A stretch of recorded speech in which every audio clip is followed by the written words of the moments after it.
BPBD Cianjur, Pak Asep, ada dari PPMBG Pusat Vulkanologi Mitigasi Bencana Geologi. Itu yang nanti beliau ahlinya. Nanti setelah ini beliau akan menyampaikan kepada kita semua terkait kenapa itu ada gerakan tanah seperti itu. Kemudian ada Bapak Kepala Desa, dua-duanya Kepala Desa ya. Waringin, itu Bapak Ibu sekalian sudah kenal ya. Saya sendiri Kepala BNPB, Badan Nasional Penanggulangan Bencana. Nama saya Letnan Jenderal TNI Suharyanto. Bersama saya ada Deputi 5 Bidang Logistik Peralatan Bapak Dr. Lili Kurniawan. Ada di belakang ada Kepala Pusat Data Informasi Kebencanaan Bapak Dr. Abdul Muhari dan beberapa tenaga ahli saya. Jadi Bapak Ibu sekalian, tentu saja saya sebagai Kepala BNPB hadir ke sini karena terjadi bencana yang terjadi di Kabupaten Cianjur. Nanti saya akan menyampaikan hal-hal yang akan dilakukan setelah terjadinya bencana ini. Jadi nanti Bapak Ibu sekalian sebagai korban ini ya bisa langsung mendengar langkah-langkah apa yang akan pemerintah laksanakan, yang pemerintah akan kerjakan. Nanti kalau ada yang mau bertanya, menyampaikan apapun silakan. Sehingga hasil pertemuan ini semuanya sepakat, semuanya tahu, pemerintah pusat, pemerintah provinsi, kabupaten kota, sampai tingkat desa dan masyarakat itu tahu apa yang harus dan akan kita kerjakan. Namun sebelumnya kita dengar dulu ahlinya ya.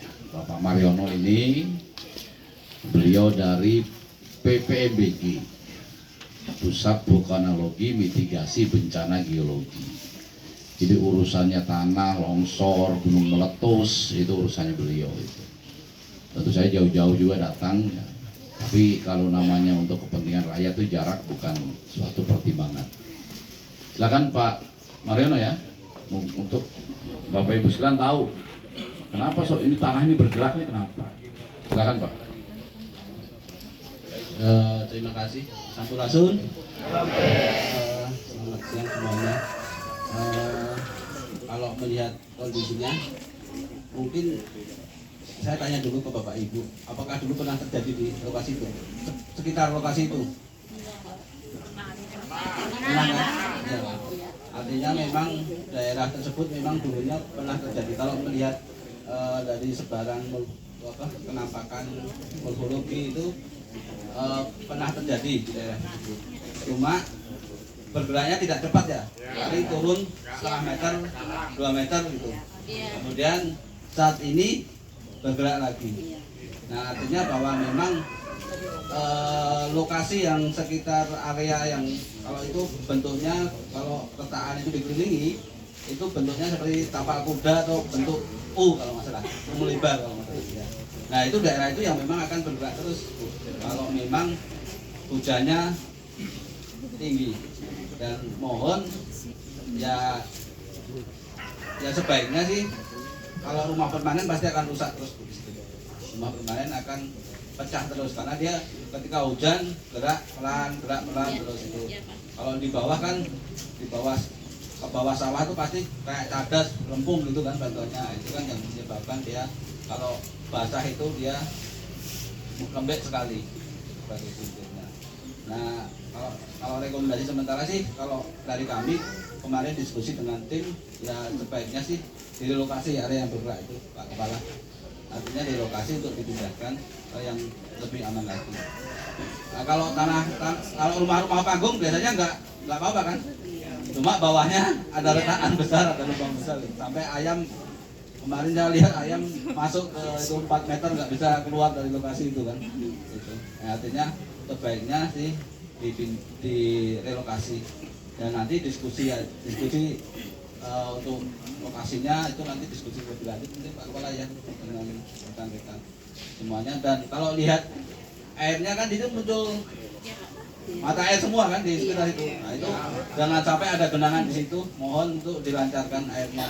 Karena kalau ada genangan nanti takutnya lebih cepat lagi dan itu lebih banyak lagi longsornya. Kan kalau kita jalan dari bawah sampai atas kan muncul banyak mata air, banyak lumpur. Sementara di bawah yang dekat sawah juga kadang muncul lumpur gitu kan. Nah itu sebaiknya untuk mata air genangan-genangan itu dilancarkan. Dan kelihatannya dulu ada saluran irigasi lama yang melintas di itu ya di saluran irigasi yang sudah mati, tapi dulu saluran irigasi yang melintas di kampung tersebut. Nah itu alirannya pada ke situ semua, jadi makanya air di situ tinggi banget. Sebaiknya ya dilancarkan semua aliran-aliran air. Itu aja mungkin Pak, secara singkat Pak. Terima kasih semuanya. Assalamualaikum warahmatullahi wabarakatuh. Baik, terima kasih Pak Mariono, Bapak Ibu sekalian. Itu sedikit ya jelasan beliau. Mungkin saya akan cerita sedikit. Jadi untuk tahun 2024 per hari ini ya, Indonesia ini sudah 1.800 kali bencana lebih. 1.800 itu kalau dibandingkan dengan tahun 2022 itu baru separuhnya. 2022 itu 3.500. Kalau dibandingkan 2023 baru sepertiga. 2023 kemarin tuh 5.400 kali bencana. Nah di antara bencana yang banyak itu, di antaranya adalah yang menimpa Bapak Ibu sekalian. Jadi bukan yang pertama terjadi. Bahkan di Kabupaten, ulangi di Provinsi Jawa Barat, bulan April yang lalu saya juga datang ke Bandung Barat. Sama kasusnya seperti di sini. Malah di sana yang bergeser itu lebih banyak rumahnya. Rumah bagus-bagus, rumah gedong-gedong. Itulah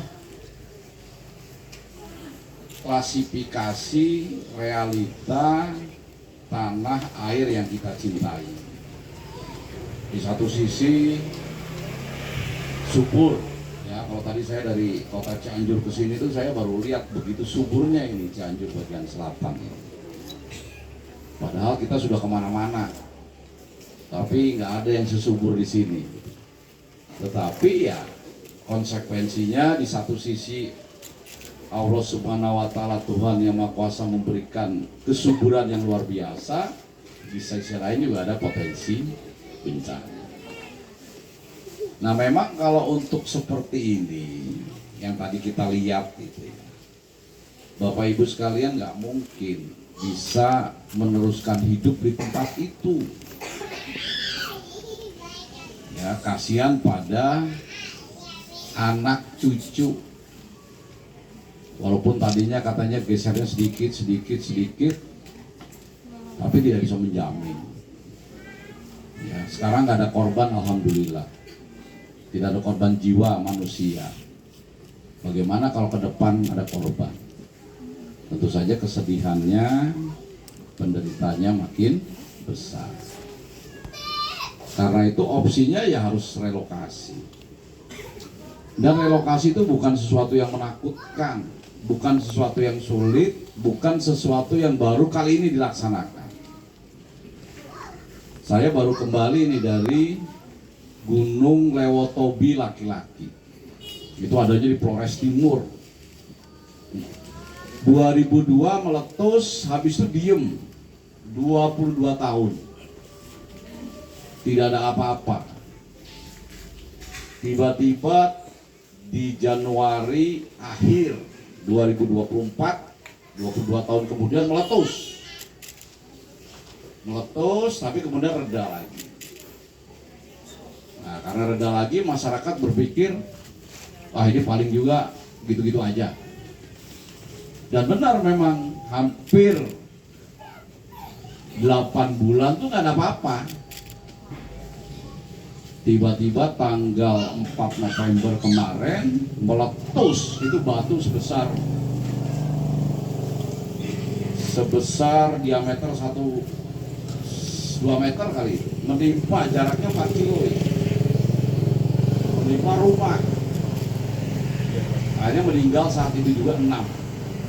Nggak mimpi, nggak apa, jam 3 pagi lagi enak-enaknya tidur, hujan deras, ada geluduk, jadi suaranya gunung meletus dengan suara petir geluduk itu hampir sama, nimpa satu rumah, langsung meninggal 6. Artinya memang bencana ini bisa terjadi kapan saja, kepada siapa saja. Pak Mariono ini sekolahnya udah kemana-mana itu, sampai mungkin untuk sekolah mengenai tanah itu mungkin sudah belasan tahun lah. Mungkin kalau kita punya sapi udah ngabisin sapi berapa kali itu. Tapi tetap nggak bisa ilmu pengetahuan itu memprediksi kapan bencana itu hadir. Ya, saya udah 3 tahun jadi kepala BNPB, segala jenis bencana nggak bisa. Gimana sih akan bencana besok tuh? Nggak bisa. Jepang yang begitu hebat, negaranya selalu goyang, ya. Gara-gara gempa, mereka sudah terbiasa menghadapi gempa. Ketika bencana juga mereka nggak tahu kapan. Nah, saya nganter ini supaya Bapak Ibu sekalian nih punya pemahaman. Jadi kalau gerakan tanah ini ya nggak usah lagi sudah dipikir bahwa nanti akan berhenti. Alam tuh nggak bisa dilawan. Lebih baik kita menghindar. Nah, menghindar caranya adalah relokasi. Relokasi bukan hal yang sulit. Kembali ke Gunung Lewotobi, ada 2.209 kakak yang harus pindah geser. Ya, padahal karena 22 tahun tidak ada apa-apa, jadi di sekitar gunung itu subur, segala macam jenis penghidupan sudah ada di situ. Bahkan jalan provinsi itu melewati pinggir gunung. Ya terpaksa sekarang harus ditutup karena keselamatan masyarakat itu yang utama. Nah, itu memindahkan 2.200 lebih bisa negara itu. Apalagi cuma di sini hanya beberapa puluh kakak, ya. Makanya ya salah satu opsinya nanti yang terdampak, yang terancam, yang sekarang mungkin tidak rusak tapi potensi ke depan juga bisa terkena. Saran saya Pak Kades semuanya direlokasi. Tuh. Ya. Nah, relokasinya di mana? Ini saya seneng tadi Pak Kades katanya sudah menyiapkan tanah. Di sini sudah ada Pak Sekda, ada Pak Dandim. Biasanya kalau di atas 100, 200 itu kita minta bantuan Kementerian Perumahan Rakyat. Kayak yang di Lewotobi. Kayak yang di Cianjur. Gempa Cianjur itu kan ada seribuan itu yang direlokasi. Sebetulnya harusnya lebih banyak, cuma tanahnya nggak ada. Akhirnya ada 3 titik, 3 tempat itu relokasi. Nah, itu dibangun oleh Kementerian Perumahan Rakyat. Tetapi kalau di sini supaya cepat nanti dibangun aja oleh TNI, Pak Dandi. Ini sama dengan yang dibangun di Bogor. Di Bogor itu ada masyarakat yang tinggal di rel kereta api, ya, longsor, meninggal. Akhirnya dia dibuatkan rumah, ada 36 unit rumah. Jadi ya dia pindah masyarakat. Tadi saya lihat rumahnya gedong, ada siapa nanti? Rumahnya bagus ya. Ya, itulah musibah ya. Memang pemerintah tidak mungkin gantinya seperti itu.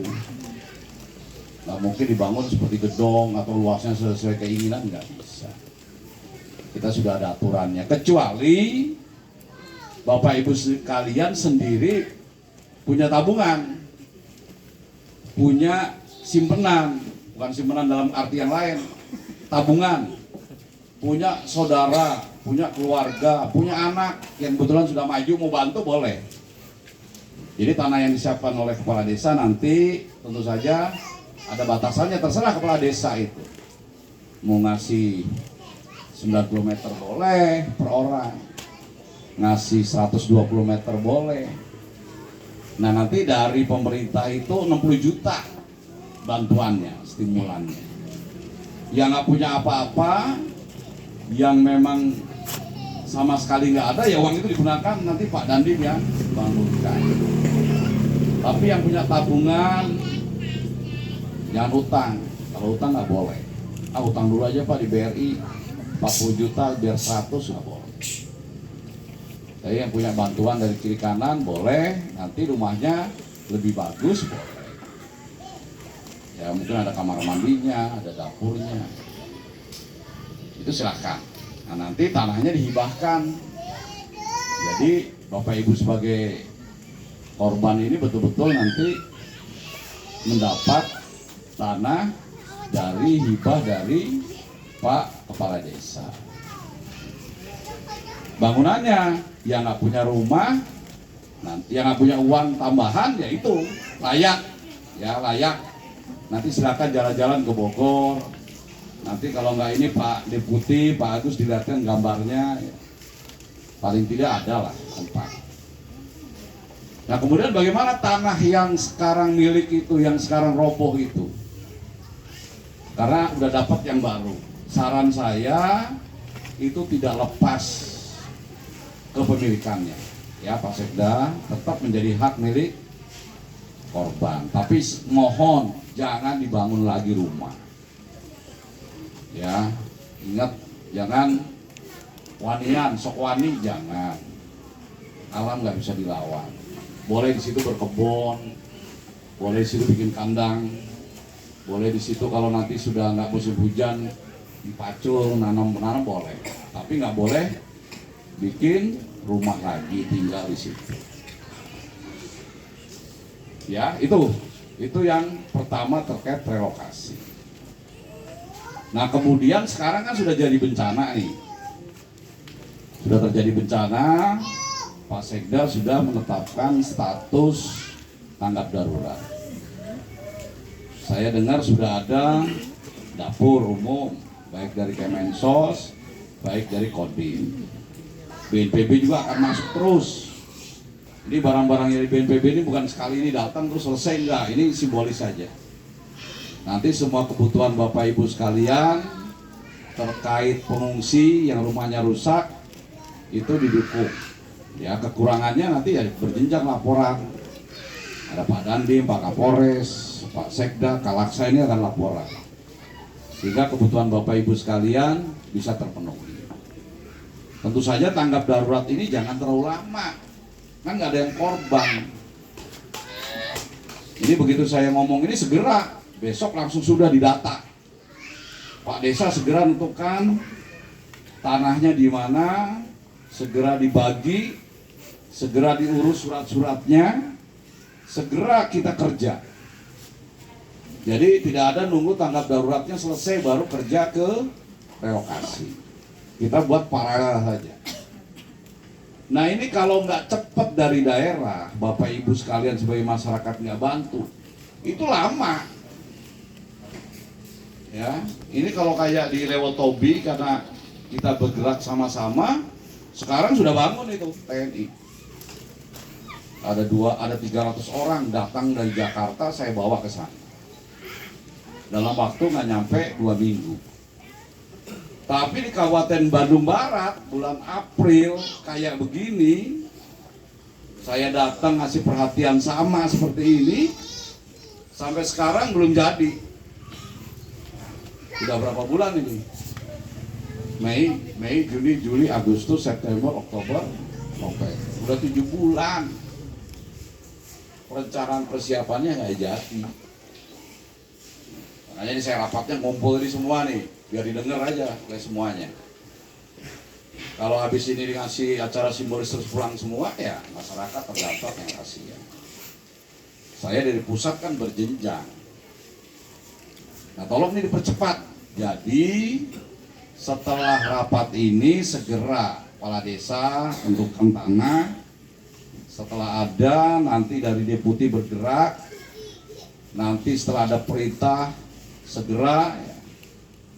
Mungkin kalau pematangan apa segala macam nanti saya minta Pak Dandim ya, nanti saya minta bantuan Pak Pangdam. Sama ini yang di Kabupaten Bandung, di Garut, gara-gara gempa kemarin, Kodam 3 Siliwangi juga turun langsung bangun, ya cepat. Nah, selama Bapak Ibu sekalian ini menunggu, mengungsi, saya dapat laporan katanya logistiknya sekarang betul-betul dipenuhi. Para Bapak Ibu sekalian nggak mungkin tinggal di tenda. Ya, ada dua alternatif. Yang pertama dibangunkan hunian sementara. Berarti harus siap lagi lahannya. Hunian sementara itu. Kalau di Lewotobi hunian sementaranya itu 5 kopol. Satu hunian sementara 5 kakak. Nah, nanti apakah dibuat seperti itu? Nah, itu terserah masyarakat, terserah aparat desa. Alternatif satu itu. Alternatif dua, Bapak Ibu sekalian tinggal di tempat saudara, tetangga, sanak saudara.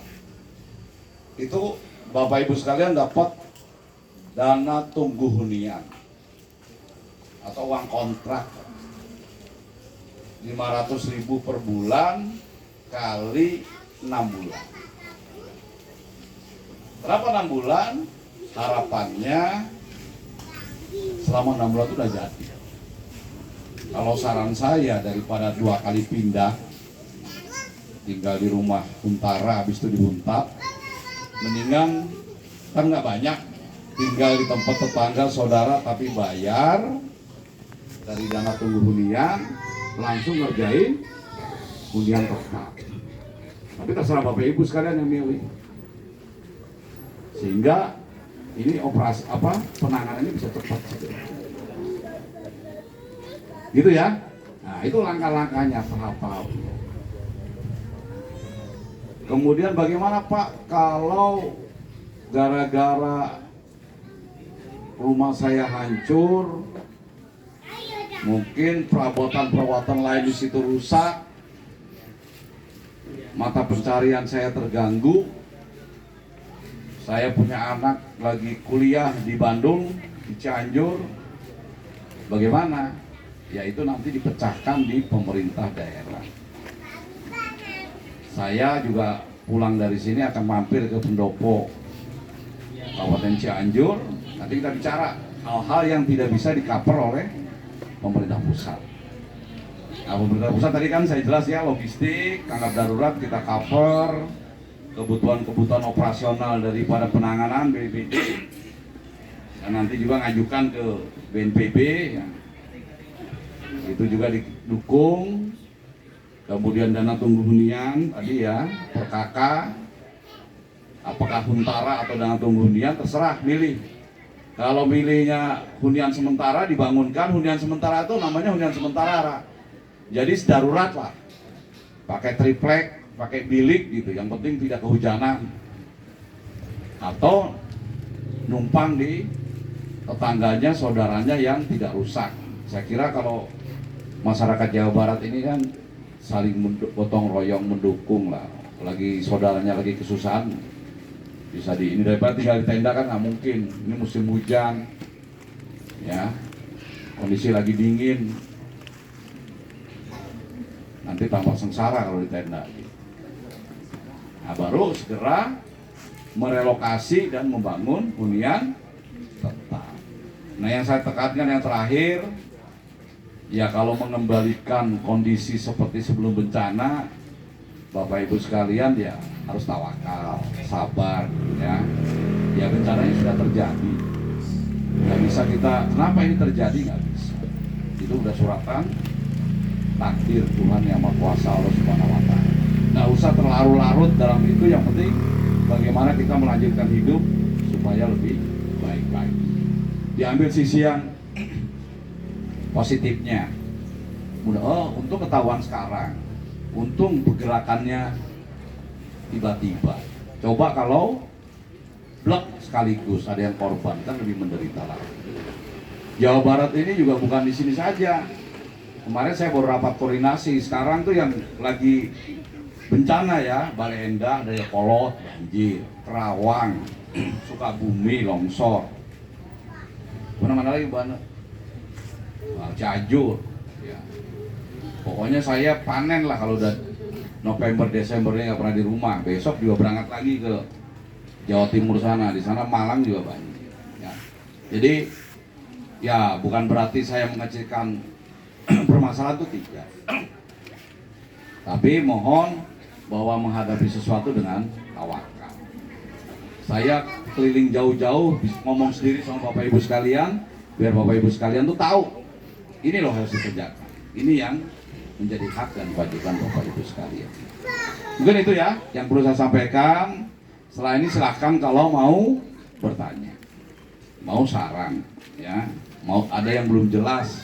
Di sini ada para pejabat, nanti akan menyampaikan hal-hal yang saya sampaikan. Tadi sebelum menyampaikan Bapak Ibu sekalian, saya sudah secara terbatas sudah bicara. Pak Sekda udah nyiapin lahan, nanti Pak Kepala Desa, Pak Sekda, Makalaksa mendata mana yang rumahnya rusak, yang harus relokasi, mana yang mengungsi dan segala macam.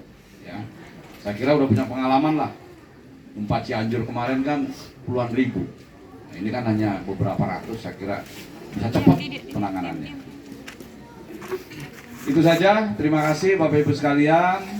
Silahkan kalau mau bertanya, menyampaikan saran, dan silakan para pejabat lain kalau ada yang perlu disampaikan.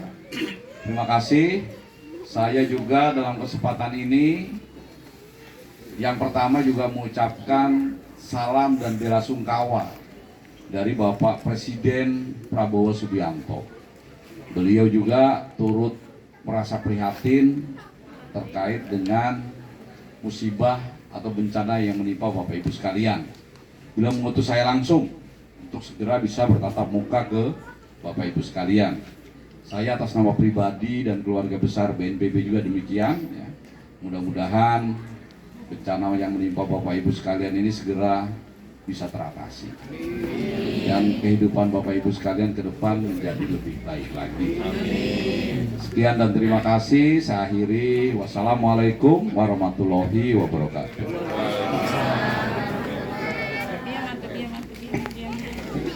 Silakan yang mau nanya.